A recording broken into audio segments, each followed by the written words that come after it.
To i news. ఊహించినట్లుగానే Andhra Pradesh assembly ఎన్నికల సందర్భంగా జరిగిన పరిణామాలు అల్లు అర్జున్ కెరియర్ పై ప్రభావం చూపుతున్నాయి. సినీ రంగంలోని పెద్ద తరలన్నీ మెగా ఫ్యామిలీ మనోభావాలకు వ్యతిరేకంగా పనిచేసే అవకాశం లేకపోవడం బన్నీ సినిమాలకు అడ్డంకిగా మారుతున్నాయి. భారీ బడ్జెట్ తో నిర్మితమైన పుష్ప 2 రిలీజ్ ను దాదాపు 4 నెలల పాటు వాయిదా వేసుకోవడం వెనుక రాజకీయ కారణాలే ఉన్నట్లు స్పష్టంగా తెలుస్తోంది. పుష్ప 1 భారీ సక్సెస్ సాధించడంతో పుష్ప 2 మీద అన్ని వర్గాలకు భారీ అంచనాలున్నాయి. అల్లు అర్జున్, సుకుమార్, రష్మిక మందన కాంబినేషన్ లో వచ్చిన పుష్ప 1 భారీ సక్సెస్ సాధించింది. దీంతో రెట్టించిన ఉత్సాహంతో మరింత బడ్జెట్ తో పుష్ప 2 నిర్మించారు. ఇప్పటికే 2 పాటలను విడుదల కూడా చేశారు. సోషల్ మీడియాలో ఆ 2 పాటలు హల్చల్ చేస్తున్నాయి. ఆగస్టు 15న సినిమాను రిలీజ్ చేయాలని కూడా నిర్ణయించి ఇప్పటికే తేదీ ప్రకటించారు.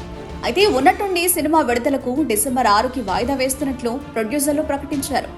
సినిమా నిర్మాణం అంతా పూర్తయి కొన్ని రీ రికార్డింగ్ పనులు మాత్రమే ఉన్నాయని గతంలో ప్రొడ్యూసర్లు నవీన్ ఎర్నేని, రవిశంకర్ ప్రకటించారు. అయితే అంతా పూర్తయిన తర్వాత డిసెంబర్కు ఎందుకు వాయిదా వేశారని ప్రశ్న ఇప్పుడు ఉదయిస్తుంది. ఆంధ్రప్రదేశ్ అసెంబ్లీ ఎన్నికల సందర్భంగా తలెత్తిన పరిణామాలు పుష్ప 2 రిలీజ్ పై ప్రభావం చూపాయని సినీ వర్గాల కథనం. ఎన్నికల సందర్భంగా సినీ హీరో అల్లు అర్జున్ తీసుకున్న వైఖరి ఆయన కెరియర్ కు ముప్పుగా మారింది. ఎవరు అవునన్నా కాదన్నా తెలుగు సినీ పరిశ్రమపై అటు కమ్మ ఇటు కాపు సామాజిక వర్గాల పెద్దల పట్టు గట్టిగా ఉంటుంది.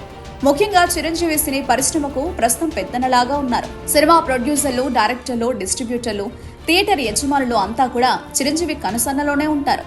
చిరంజీవి పిలుపు ఇవ్వడంతోనే గత అసెంబ్లీ ఎన్నికల్లో సినిమా రంగ ప్రముఖులంతా కూడా కూటమికి మద్దతు పలికారు. చాలా మంది ప్రత్యక్షంగా ప్రచారం కూడా చేశారు. కానీ అల్లు అర్జున్ మాత్రం వైసీపీ అభ్యర్థికి మద్దతుగా ప్రచారం చేశారు. దీంతో మెగా ఫ్యామిలీలో చీలికలు వచ్చాయి. చిరంజీవి ఫ్యామిలీకి అల్లు అర్జున్ దూరం అయ్యారు. దీంతో ఇప్పుడు అల్లు అర్జున్ కి సినిమా రంగ ప్రముఖులంతా కూడా దూరంగా ఉండాలని అనధికారికంగా నిర్ణయించుకున్నట్లు సమాచారం. దీని ఫలితంగానే పుష్ప 2 హక్కులు పొందేందుకు చాలా మంది దూరంగా ఉన్నట్లు తెలుస్తోంది. డిస్ట్రిబ్యూటర్లు అనుకున్నంత స్థాయిలో ముందుకు రాకపోవడంతో మార్కెట్ పెద్దగా కాలేదని సమాచారం ఫలితంగానే సినిమా విడుదలను వాయిదా వేసుకున్నట్లు అర్థమవుతోంది. 4 నెలల పాటు వాయిదా వేసుకోవడం వల్ల సమయం చిక్కుతుందని, ఈలోగా చిరంజీవి ఫ్యామిలీతో సర్దుబాటు కూడా చేసుకోవచ్చని నిర్మాతలు భావిస్తున్నట్లు సమాచారం. అయితే నిర్మాతలు బయటికి మాత్రం ఈ విషయాలేవి చెప్పడం లేదు. సాంకేతికంగా సినిమాను మరింత ఉన్నత స్థాయిలో విడుదల చేయడానికి మాత్రమే సమయం తీసుకున్నట్లు ప్రకటించారు. సినిమా విషయంలో ఏమాత్రం కాంప్రమైజ్ కావద్దని డైరెక్టర్ సుకుమార్ స్పష్టమైన నిర్ణయంతో ఉన్నారని, దానివల్లనే మరిన్ని హంగులు చేర్చడానికి సమయం తీసుకున్నట్లు వారు చెప్పారు. కారణం ఏదైనా సరే పుష్ప 2 రిలీజ్ వాయిదా పడ్డం ఇటు సినీ వర్గాల్లో అటు రాజకీయ వర్గాల్లో తీవ్ర చర్చనీయాంశమైంది.